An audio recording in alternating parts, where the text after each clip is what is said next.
The following program is a public access production.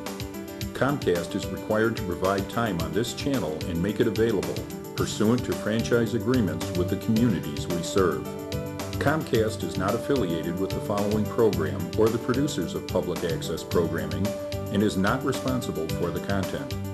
The following program does not reflect the opinions of Comcast or its affiliates.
Welcome to the Tinley Chamber Spotlight Show, and Happy New Year. I'm your host, Garrett Gray. I hope you're staying warm this January 2017 and working on those New Year's resolutions like I am. In fact, I'll be able to fulfill one of my resolutions this year, which is meeting new people. I have 4 outstanding guests tonight from the Chamber of Commerce. So let's kick off the New Year's right with our first guest, none other than the president of Moraine Valley Community College, Dr. Sylvia Jenkins. Welcome to the show, Dr. Jenkins. Thank you. Thank you. It's very nice to be here with you. I appreciate the invitation. We're glad to have you. Now, tell our viewers out there about the milestone that Moraine Valley Community College is experiencing this year, 2017. Well, I'm very happy to be here and also to share with our community members that Moraine Valley is celebrating 50 years. We were founded in 1967, and so in 2017 we will be kicking off with the celebrations throughout the year for 50 years. And our theme this year is Rock Solid. Rock Solid 50 years, and I hope that our community residents will join us for some of the celebrations throughout the year. Absolutely, and I know the Fine Arts Performing Center always has nice community events. In December I was at the Moraine Valley Christmas concert given by the choir there, and it was outstanding. In fact, it was sold out. There was a wait list. Yes, our community chorale has over 90 members now, and it's directed by our department chair, Nick Thomas. He does an excellent job of reaching out to the community, and they do an amazing job. So the Christmas concert that you attended is one of the many concerts that they give throughout the year. This coming year, one that some of the community members might be interested in, he promoted that night at the show, is there's going to be an Irish concert, Irish songs, and then also in the summer he does a big summer concert around the 4th of July, which is also very well attended. The Fine and Performing Arts Center is one of the areas on the campus that's supported by our community members. We have a foundation board of directors, and they raise money throughout the year, and they underwrite the costs of us being able to bring very good shows to the Fine and Performing Arts Center and to keep the ticket prices low so people in the community can attend. That's excellent, and they do excellent shows. I've seen that summer show with it's got big band, and it's nice to see the community out there smiling, enjoying themselves. And you guys even bring in acts like Ben Vereen. Second City's coming in at the end of January, and I know I'm going to be attending that. So these events are very attractive to the community. Good. We have a very dynamic director of our Fine and Performing Arts Center, Tommy Hensel. He does a lot of research to find acts to come in to Moraine Valley. Sometimes these are big performers that are coming to the Chicagoland area, and he will piggyback on those so that we can get them to come at a low cost to our residents. And so those are some of the shows that, but if you want to learn more about them, you can go on our website and go to the Fine and Performing Arts Center. You can see the whole schedule for the year. Okay, excellent, excellent. Now, one of the things we discussed before the show was how the economic impact of Moraine Valley and the value of Moraine Valley Moraine Valley's education. Yes. Could you expand on that a little bit? Yes, I'd be happy to do that. Community colleges, and as I said, Moraine Valley is celebrating 50 years. The oldest community college in the United States is actually Joliet Junior College. That's over 100 years old. But most of the community colleges in the state of Illinois are celebrating their 50th year. And so we are what we call a comprehensive community college, which means that we serve people that at all different levels of their educational needs. The majority of our students are students right out of high school, but we also have programs and services for people who are incumbent workers that would like to come back to school to learn new programs or either get certifications in new areas. We also have programs for, in our career programs, we have automotive, we have heating and air conditioning, we have a nationally recognized cybersecurity program. So we are there for everybody in the community. Absolutely. And the value that we offer is that we keep our tuition prices low so that people can afford to come. You can come to Moraine Valley and complete a degree for less than $12,000. So that is an excellent opportunity. And then the research shows that people who graduate with an associate's degree make over $8,000 more from their pre-employment job before they came to college. We also encourage our students to continue their education after completing their associate's degree, to go on and complete, either get a bachelor's degree and beyond. And I meet many people every day, such as yourself, who've come back to take classes, and some of the other people here, even here in the studio, who've come back to take classes to be able to improve their opportunities for careers. Absolutely. Not only that, my mother is a Moraine Valley graduate. She got her associate's degree and never quit education after that. You guys, she got bit by the bug with Moraine, and now she has her PhD and is a professor at Roosevelt University, or Robert Morris University, rather. She got her PhD at Roosevelt. But absolutely, I think not just the young people, but the adults. The adult education programs are very strong with Moraine Valley. Yes.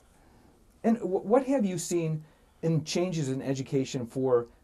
How long have you worked for Moraine? Actually, I started at Moraine in 1986, so this will be my 30th year there, and it's been a very great place to be.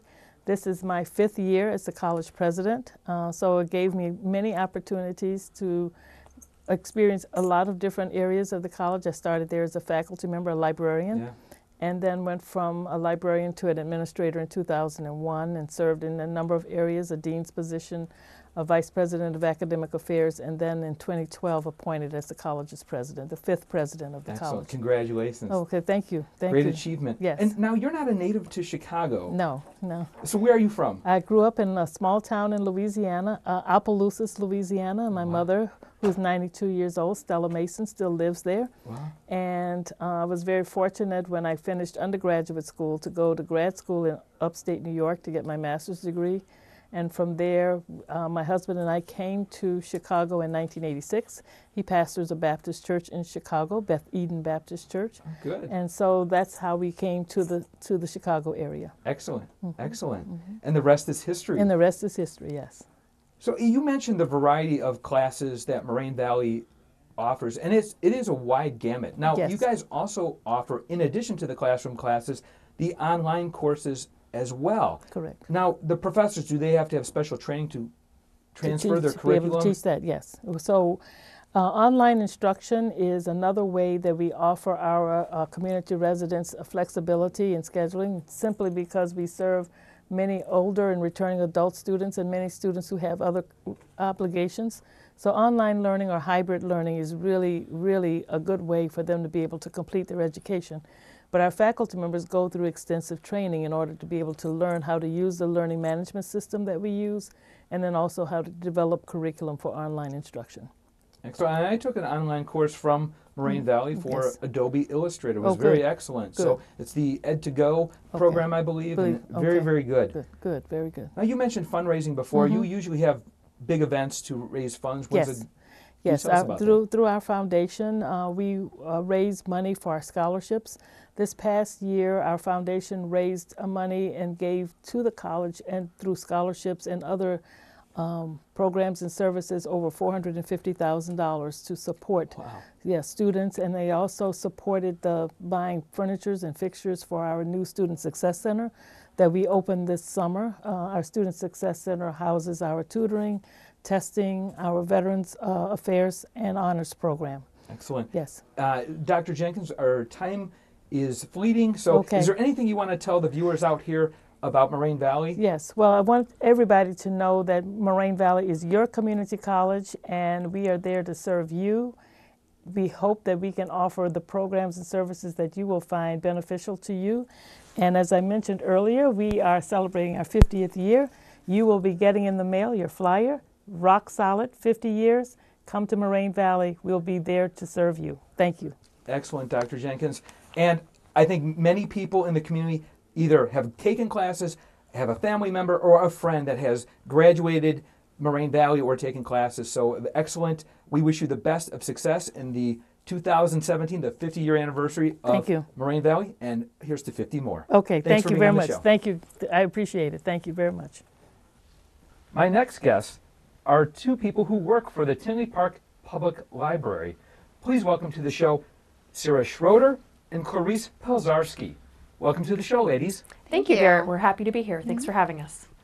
No problem. Now, Sarah, what is your position at the library? And tell the audience about what you do. So I'm one of the virtual services librarians at Tinley Park Public Library. I'm really excited to be there in that capacity. I work with Graham Dostal, who is the other virtual services librarian. What we're primarily responsible for is maintaining our website presence, social media, coming up with new ideas for services and programming and classes, instruction related to technology, and so forth. So we're very excited to be there and to be offering those innovative services to library patrons. Okay, we'll delve into more in this segment, but I want to get to Clarice. Clarice, what is your position and what does that entail? I am a youth services librarian, so I work on the second floor of the library, and I'm in a team of 12, one of 12, and we concentrate on doing collection development and programming for our for kids birth through grade 12 and their parents and caregivers as well. Excellent. Now, do you ladies ever work with each other? Is there any cross-compatibility between the media services and the youth services? Yeah, absolutely. So Sarah and I both work on the website. I, for the most part, work on the parts of the website and on social media that have to do with the youth programs and youth services that we offer. And we sometimes teach classes together. Yeah, we occasionally co-teach classes. Last night, for instance, we co-taught a class on Adobe Illustrator. And we are planning to do that in the future to kind of extend some of the technology instruction to both adults and teens. Excellent. And you know, just by chance, one of our crew members today, he took your Adobe Illustrator class. Indeed. Yesterday night. He said you girls were excellent. Oh, so thank you very much. with that, you wanted to discuss this new conversion station. Could you please tell the audience a little bit about that? Sure. So we have two new services that we launched in February that we're really excited about at the library, the Conversion Station and the Digital Media Studio. And those are essentially two sister stations. The Conversion Station is geared toward digital preservation of older media. So we have a VCR that enables us to convert VHS tapes to DVD or Blu-ray, or digital files if someone wanted to, say, save them to an external hard drive to future-proof their memories. We also have a cassette deck, so we can convert audio cassettes.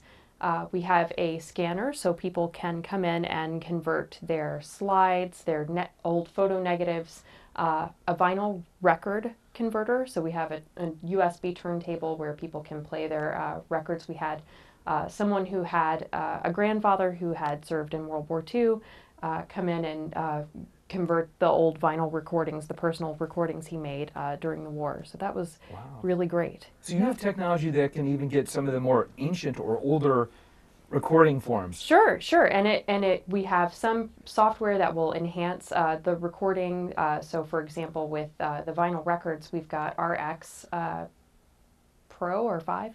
And it allows us to go in and remove the pops and crackles from vinyl records. So it's really sophisticated, state-of-the-art stuff, and we're happy to, be able to extend that to our patrons and community. Excellent. And the companion is the the digital media studio. Now that involves green screen and Yeah. stuff like that, fun stuff like Yeah, that. so that is geared more toward content creation. So we have a lot of cutting edge technology, all of the Adobe Creative Cloud products, so Photoshop, Adobe Illustrator, as we mentioned. We also have a green screen, like you mentioned, and a 4K camera, so patrons can come in and film commercials. So, for example, we actually had a local business come in and film a commercial using our green screen. And this is absolutely free. This is absolutely free, which is the great thing about libraries. So what do you have to have a library card, or how does this work? You do. So for the conversion station, we're primarily open to, we're only open to Tinley Park card holders right now. So the conversion station is open to Tinley Park card holders. The Digital Media Studio, on the other hand, is open to anyone with an Illinois library card in good standing with their home library. Okay, excellent. Now, Clarice, do any of your the youth that you work with deal with the green screen and some of those? Yes, absolutely. Actually, in fact, one of the programs we're going to be having this is January, the end of January. And what is this program? It is. It's called Act It Out, and it's going to be for 4th and 5th graders. And we're going to have a program where 4th and 5th graders will use the Digital Media Lab to film something in front of the green screen. So they'll have a chance to use it. That's awesome. Yeah. So it'll be about an hour, 15 minutes, and they'll get to film something at the end. Very, very cool. Do you have a lot of schools lining up to involve kids? Yeah, we do promote at the schools as well to let them know we have these things, and that sometimes they'll have projects where the students are asked to film something, and they can definitely use the Digital Media Studio for that.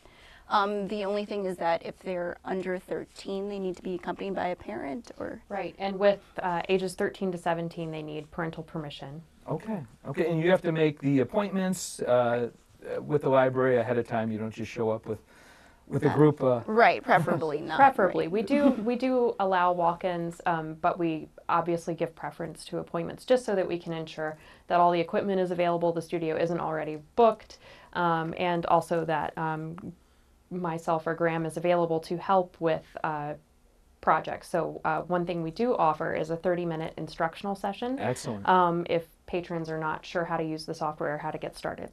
Great, great. Now, what are some of the other youth programs other than playing with the Digital Media Center? Oh, yeah, absolutely. So other ways that we stay in touch with technology and these services is we have a program where we do Lego Mindstorms, which is like a robot kit, where you get to build a robot and then program it. So it's two sessions generally. One is to build the robot, and then the second session is to program it. So we do one, actually in the spring we'll be doing 2 sessions of that. So it's just something you have to sign up beforehand. Excellent. I'm sure that would get packed. It real often has a waiting list, so I do recommend that you try and sign up as soon as possible That for it. sounds awesome. What can you program the robots to do? Well, all sorts of things. There's like a color sensor, an infrared sensor. You can program it to say certain phrases. It can move around and pick things up and throw things, even all sorts of things. That's pretty interactive. Now, do the same group of kids deal with the building as well as the programming, or is it like a different set? It's actually optional. You could sign up for both if you'd like to, but we do have kids that like to build but don't like to program, and vice versa. So we leave it to the patrons. So what about some of the other programs you guys offer to the youth, such as video games? Yeah, absolutely. So a lot of our patrons are really into Minecraft. So we just got a dedicated server for the library that that we can use now for them, the kids to play Minecraft on laptops. So they either do like a build or a quest challenge, and it's about an hour and a half or so, and they get to explore, and it's actually a really good social opportunity too, because they're able to interact with other kids that have their interests. What about Pokemon? I see a lot of social interaction with that. There's groups of people that are looking down, but that's social interaction. It's true. They're interacting. Yes, we actually do have a Pokemon program, and it's going to be in February, but you just bring your own Pokemon if you're a Nintendo DS. So if you have that device, you can bring it to the library and meet other fellow Pokemon trainers and trade and battle. And and then also the library does have a Pokestop at the fountain in the front. Excellent. So on a cold day, they're at the Pokestop, they come in, pick up a book, and learn something too. So it's a win-win. Now our time is wrapping up here. Is there any message you want to give to the viewers out there? Sure. The library is your path to discovery. We are continually striving to incorporate new technologies and new ways to learn. So we're not just a house of books. We're here, we're engaged in the community and deeply embedded. Well, Sarah and Clarice, we thank you for coming on the show. And I got to tell you, I've had the pleasure to work with the library staff at Tinley Park Public Library, and you guys are top notch.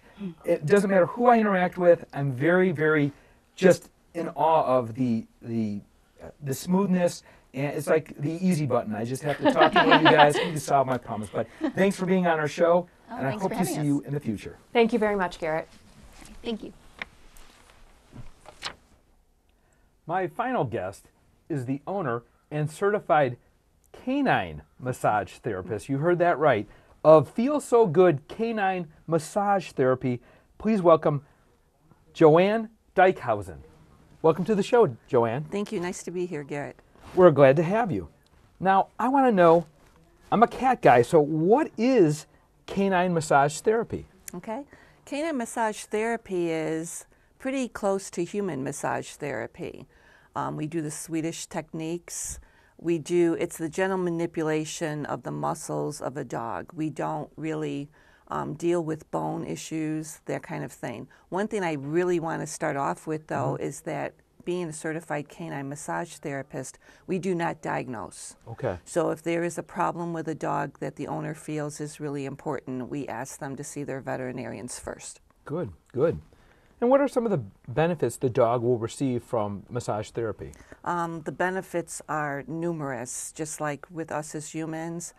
It helps relieve hypertension. They really have hypertension in dogs. It aids in their digestive system. It creates better range of motion for the dogs. It also relaxes them in a lot of cases. A myriad of benefits, both physical and emotional, and as well as spiritual. So it kind of balances what we call homeostasis, which is the body, mind, and spirit of the dog. And since they cannot speak for themselves, we as their caregivers really need to pay more attention to their needs. Yeah, and I think that's a valid point. Like, even, I'm sure in your profession, you have a patient that can't speak. They can only bark. Right. So it makes your job even more difficult. What is involved with the training to become a certified canine massage therapist? Well, I went to school. I took a 50-hour class in 2011, found out I really loved it, and then the following year took a 250-hour class. Wow. So I have 300 hours, and each year I try to do numerous workshops and seminars to kind of stay on top of everything and to provide the pet owners' dogs their best possible quality of care. Excellent. Now, how long has your company been in business? I've been in business since October of 2012. Wow. Congrats. And why did you go into this line of work? What's the story behind that? The story is that when my husband was first diagnosed with MS, a couple of months later we were adopted by a 9-week-old golden retriever, Duke.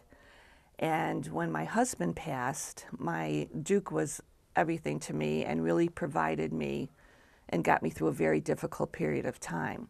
And as Duke got older, I felt that I owed him because he gave so much to me. And I feel I owed him that much. And I could never give to him as much as he gave back to me. So I went and I studied everything and I researched, and then all of a sudden, that's what I wanted to do. It was a fit for me. Wow. Seems like a calling.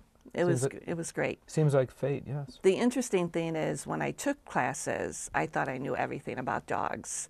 And trust me, it was a very humbling experience for me because we had to learn anatomy, kinesiology, physiology. So it was a pretty intense class. It was a 6-month class. And since the dogs can't talk, I'm sure the classes are very intensive in that they tell you, hey, this is hurting the dog. You won't know this. Is there some moves that are harmful, do more harm than good to the dogs that the general public, the viewers out there, do not know? Yes, I think that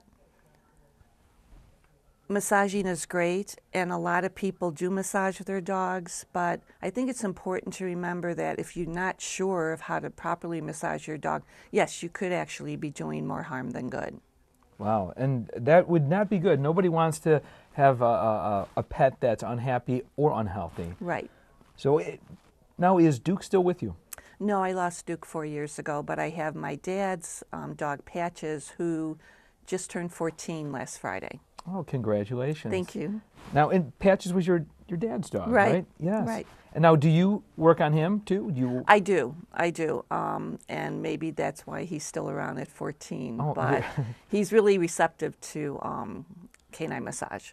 Excellent. Now, tell me about a day in the life of visiting a patient. Now, do you do this at home, or do you at other people's homes, or do you have a facility where they bring the dogs to? Actually, I do work at a facility, but the majority of my clients, I usually work at their homes because I feel the dog is much more comfortable in their own environment. Oh, absolutely. Any pet. Right. And when I first visit a dog, usually I spend 10 to 15 minutes with them at first just to gain their trust. Because if a dog doesn't trust me, they're not going to let me work on them. Absolutely. And a lot of people think, well, how do you know that dog doesn't want you to work on them? Well, more than likely, the dog's going to walk away from me. And sometimes it may take several visits to gain that trust with the dog.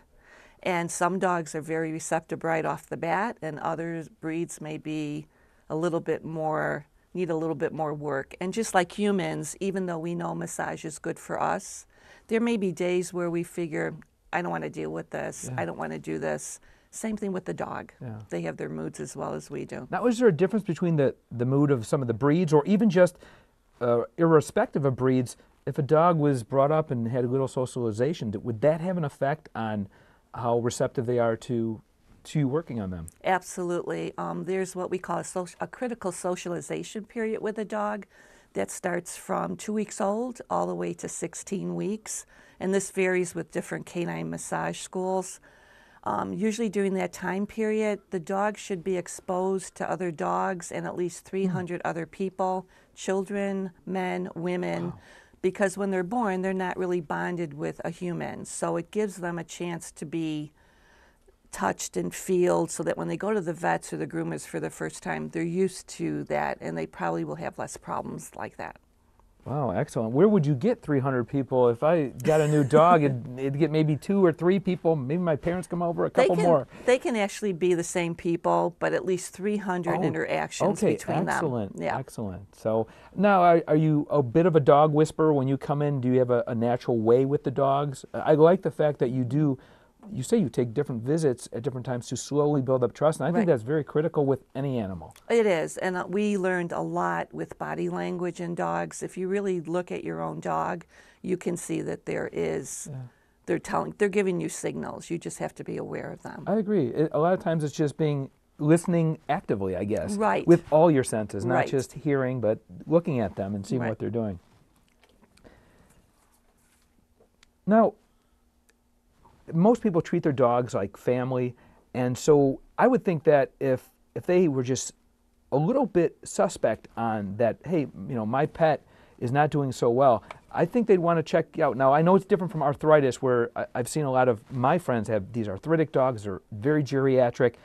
What would be that first step? Would they go to the vet to get that diagnosis, or what would you recommend them to do? I usually always recommend that they talk with their vets first to make sure that it's okay to do the massage.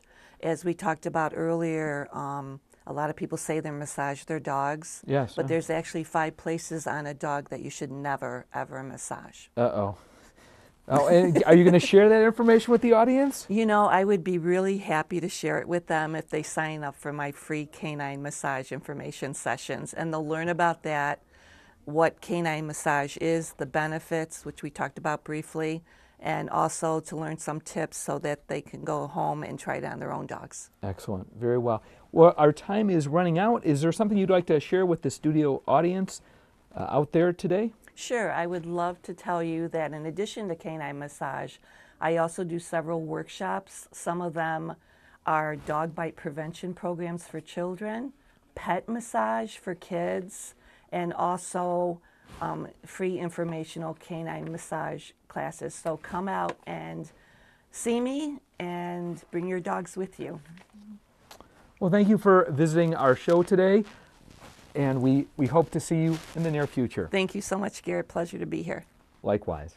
For more information on our guests, please visit tinleychamber.org or call 708-532-5700. Thanks to all our guests today, and thank you for joining us. We'll see you next month.